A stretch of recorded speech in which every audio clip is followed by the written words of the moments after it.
E partiu Israel com tudo que tinha, e veio a Berseba, e ofereceu sacrifícios ao Deus de Isaque, seu pai. E falou Deus a Israel em visões de noite. E disse: Jacó, Jacó. E ele disse: eis-me aqui.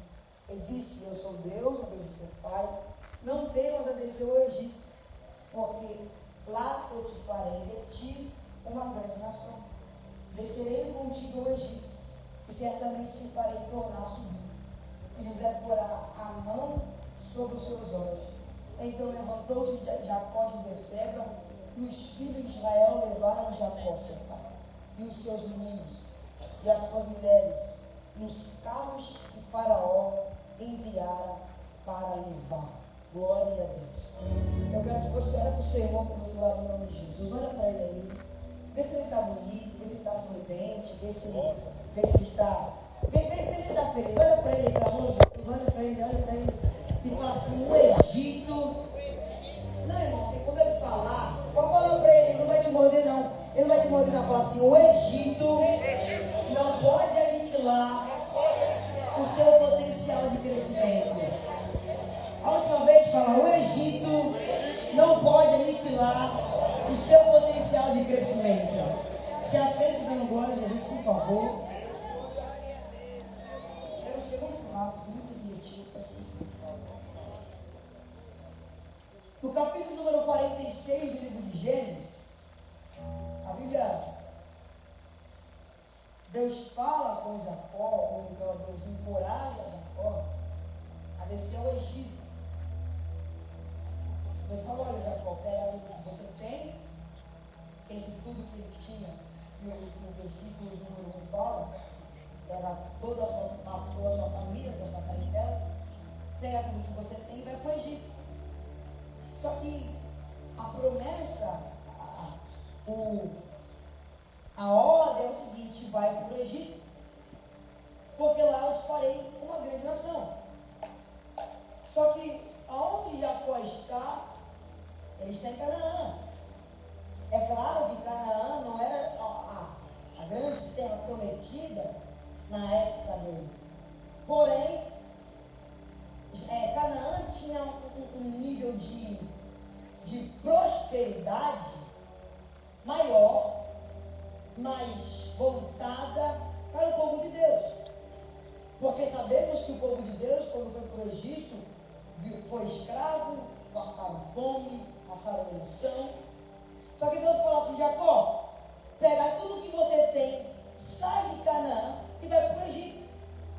Então a ordem de Deus é a seguinte: vai, sai da terra boa, sai da terra que você está confortável, sai da terra onde você está equilibrado, estruturado, e vai para uma terra que você não conhece, que você não sabe os usos e costumes, que você não tem certeza se você vai ser honrado, mas vai, porque lá eu vou te fazer uma grande nação. Então a promessa: sai de Canaã e vai para o Egito. Porém a Bíblia diz que Jacó, ele pega tudo que ele tinha e vai a Berseba para oferecer sacrifícios ao Deus de seu pai. Sacrifício não é nada mais, nada menos que uma forma de você demonstrar gratidão a Deus. Só que você só agradece quando você tem motivos para agradecer. Só que Jacó, ele sai de Canaã, vai até Berseba, para no meio do caminho e começa a agradecer a Deus. Em particular, eu acredito que a sua família olhou para ele e falou assim: Jacó, por que você parou no meio do caminho e está agradecendo a Deus? Por que você está agradecendo a Deus, sendo que você nem chegou no Egito, sendo que você nem sabe se vai dar certo, sendo que você nem sabe se você vai passar sede, se você vai passar fome? Por que você está agradecendo a Deus sem motivos para agradecer a Deus? Aí ele diz: porque eu estou agradecendo antes de realizar, antes das coisas acontecerem. Eu já vou começar agradecendo a Deus, para Deus ter um motivo a mais para me honrar. Porque toda a nossa ação na terra gera uma reação de Deus.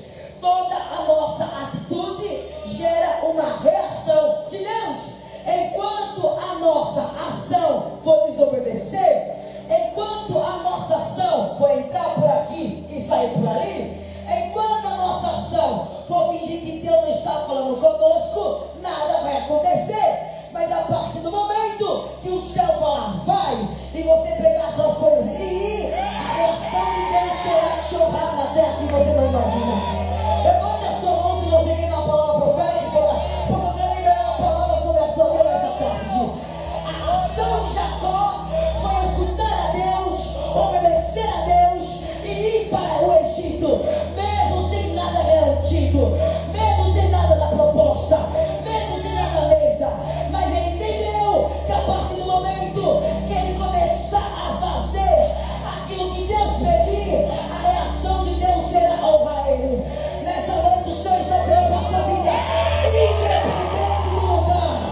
Se você me escutar, eu vou te honrar. Independente do ambiente, se você me escutar, eu tenho a ninguém essa palavra, pelo amor de Deus. Deus não depende de lugar, Deus não depende de pessoas, Ele depende de alguém. O homem segundo o seu coração. Escuta. Se você escutar a Deus, com certeza Deus vai te honrar. Só que a questão é a seguinte: ele tem uma promessa, ó. Vai.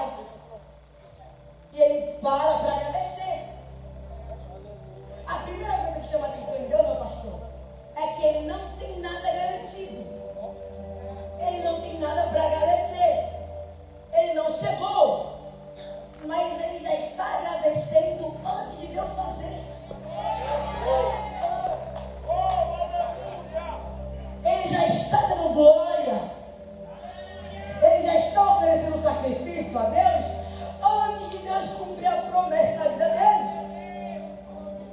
Então, claro que Deus iria cumprir, porque ele não é homem para que minta, e nem filho do homem para que se arrependa. Porém, essa ação de Jacó só motivou mais ainda a Deus. Vou ser muito sincero com você. Quando Jacó ofereceu sacrifícios antes de ele receber a promessa, ele obrigou a Deus mais ainda para realizar a promessa. Porque Deus falou: se eu já tinha motivos para cumprir, agora eu tenho mais. Porque eu não garanti nada a ele. Eu não falei que iria ser fácil. Não falei que iria ser rápido. Nem permiti ele chegar a ele no destino. Mas ele já está agradecendo antes de acontecer. Sabe o que acontece quando você fala: eu estou há anos na luta, estou há anos no caminho, estou há anos na porta, mas parece que um fulano chega primeiro, antes, depois que eu, e já recebe, já acontece, ele já luta. A questão é a seguinte: a questão é que eu e você, como somos incrédulos e ingratos, a gente espera, a gente vê para poder acreditar. Mas o fulano já está agradecendo a Deus antes de acontecer. A Bíblia diz que o tanque, o paralítico estava lá, não tinha ninguém para ajudar.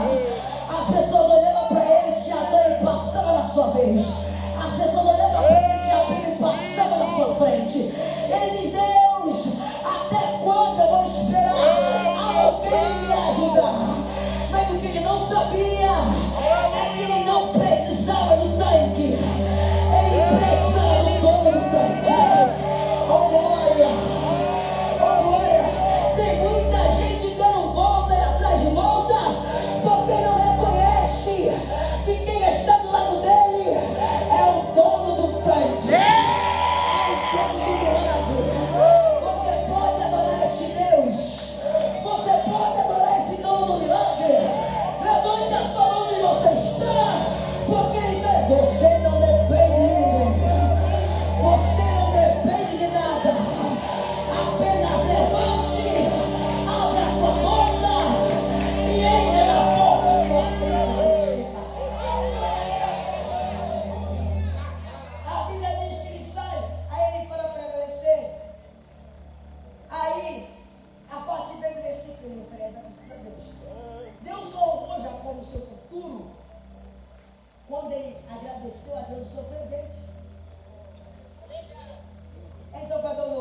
houve gratidão. O pior sentimento de um homem, de uma mulher, é a ingratidão. Só que o engraçado é que nós estamos velhos, cansados de saber que um homem é ingrato. Lembra de falar. Por quê? Porque o próprio testemunho, se você abrir em João, em Apocalipse capítulo 1, versículo 9, vai falar sobre as sete casas da igreja, né? Ela da asa. Só que aí João fala assim: eu, João, também sou companheiro na dor e na aflição. Estava preso na ilha de Patmos por causa da palavra de Deus e do testemunho de Jesus Cristo. Que testemunho é esse? Qual o testemunho de Jesus Cristo que permitiu João estar preso? As pessoas conhecem o Jesus da Bíblia por fora e acham que o testemunho dele foi curar, libertar, salvar. Curar, libertar, salvar. Eles acham que a vida de Jesus foi uma mata de rosa na terra.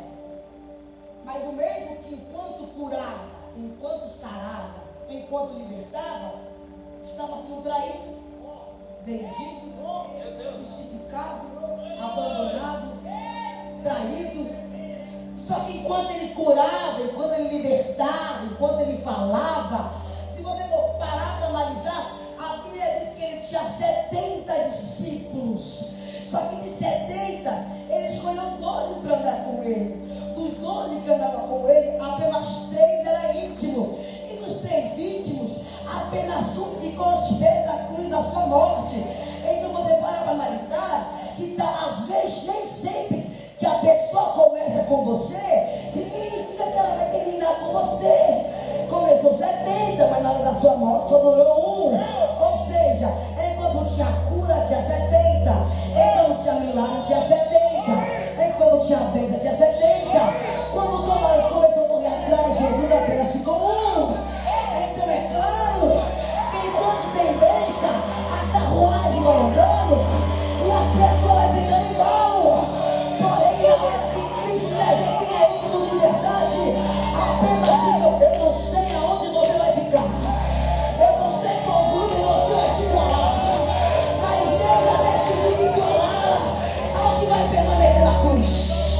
Tem alguém que está comigo, pelo amor de Deus? Tem alguém que vai permanecer na cruz?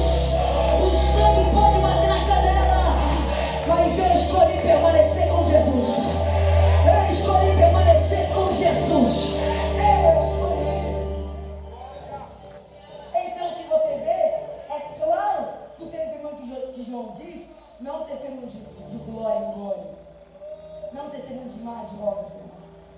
Ele parece o testemunho que permitiu estar aqui, foi o mesmo testemunho que permitiu Jesus chorar, Jesus sofrer, Jesus cair, Jesus morrer. Então é o mesmo testemunho. É o testemunho que nós vemos, a ingratidão. Só que já porém foi diferente. Eu não vou esperar eu ver, eu poder crer. Eu vou agradecer aqui, desde já. Aí ele agradece, aí tem a promessa, ó. Vai, porque lá eu vou te fazer uma grande nação. Presta atenção. Só que o que mais me chama a atenção nessa promessa é que Deus sabia para onde Deus estava levando Jacó. Então Deus sabia os riscos, Deus sabia o que ia passar, Deus sabia o que ia sofrer, Deus sabia. Porém, ele fala, vai, porque vai ser lá que eu vou te fazer uma grande nação. Só que a questão é o seguinte: o ambiente egípcio do povo de Deus era um ambiente seco, era um ambiente infértil. Você ia comer o pão que o diabo passou, você ia ser escravo, você ia trabalhar. Só que mesmo Deus sabendo que o ambiente que Deus estava prometendo era um ambiente ruim, era um ambiente que era provável a pessoa apenas diminuir, apenas morrer, Deus fala, nesse ambiente eu vou fazer de ti uma grande nação. Se eu fosse Jacó, eu ia ser mais Deus. O ambiente é ruim, é infértil, é improvável, é ameaçador. Só que o Deus iria dizer para mim: mas vai ser lá que eu vou te fazer uma grande nação. Independente do que seja o ambiente, do risco que o ambiente te traz, vai ser lá que eu vou te fazer uma grande nação. Pode ter 1% de chance que vai dar certo, mas vai ser lá que eu vou te fazer uma grande nação.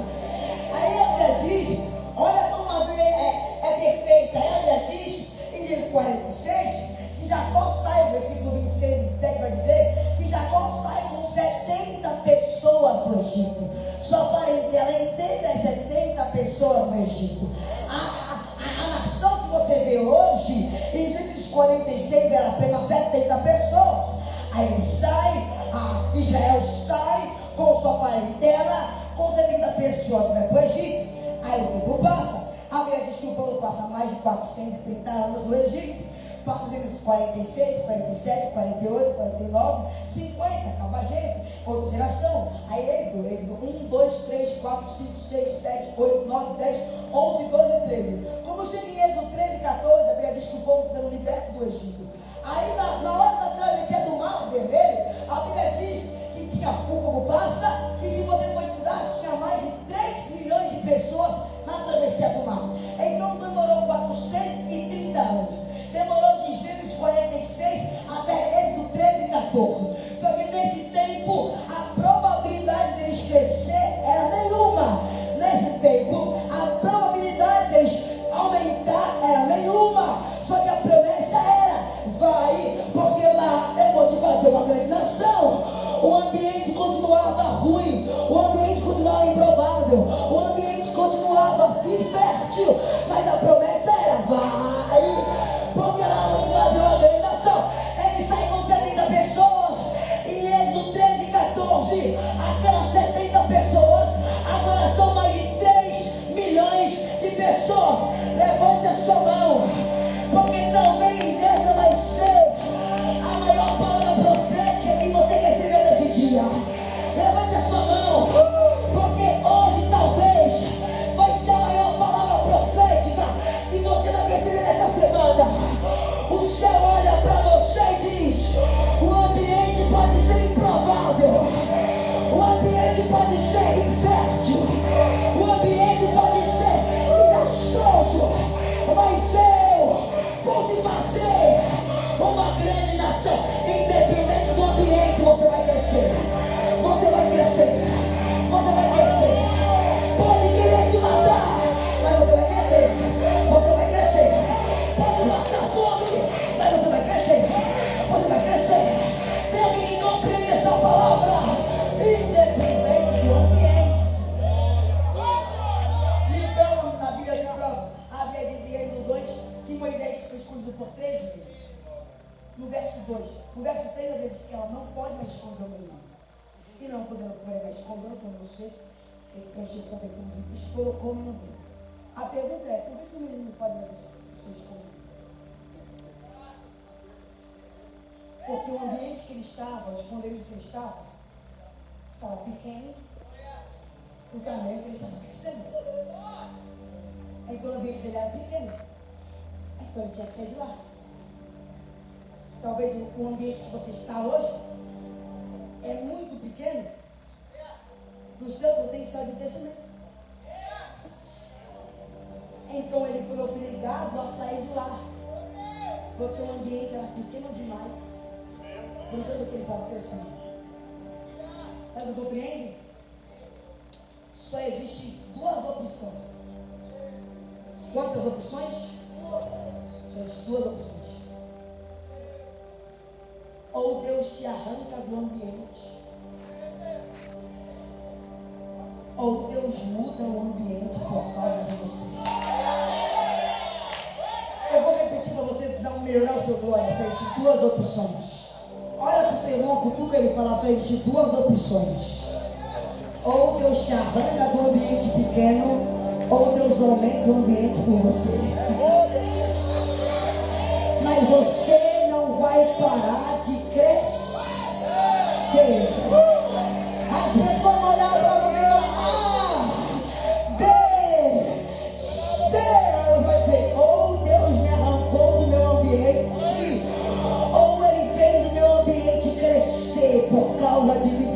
Mas eu não irei ficar desse tamanho. Eu não vou parar de crescer. Levante a sua mão. Levante a sua mão, por favor.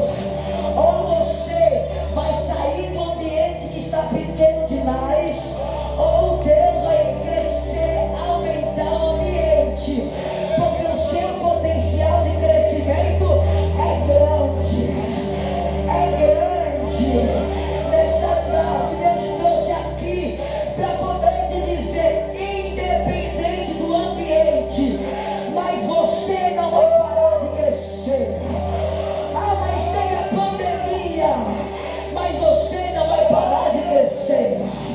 Ah, mas está tendo guerra, mas você não vai parar de crescer. Mas o Brasil está em crise, você não vai parar de crescer. O governo faz isso, você não vai parar de crescer. Mas fulano falou, mas você não vai parar de crescer. Você não vai parar de crescer. Você não vai parar de crescer. Você não vai parar de crescer. Você não vai parar de crescer.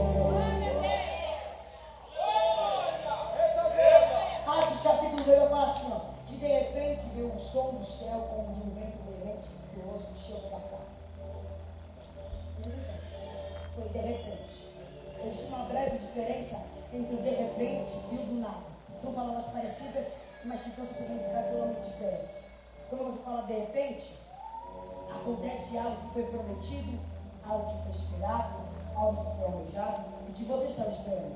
E de repente aconteceu. Quando é do nada, não. Do nada, você não esperava, não foi prometido e aconteceu. Porém, não foi do nada que o som veio. Foi de repente. Então foi prometido. Aconteceu. Foi prometido. Aconteceu. Escuta. Você vai crescer de um tal tamanho, de uma tal forma, que as pessoas vão falar para você: ué, do nada cresceu, do nada trocou de casa, do nada trocou de casa, do nada saiu assim, do nada com um semblante melhor. Aí ele vai falar: oxe, mas do nada sua casa mudou, do nada seu marido mudou, do nada seu filho mudou, do nada. Eu falar: não, irmão, foi nada não, foi de repente. O céu me prometeu, eu esperei, e aconteceu. O de repente de Deus vai chegar na sua vida. O de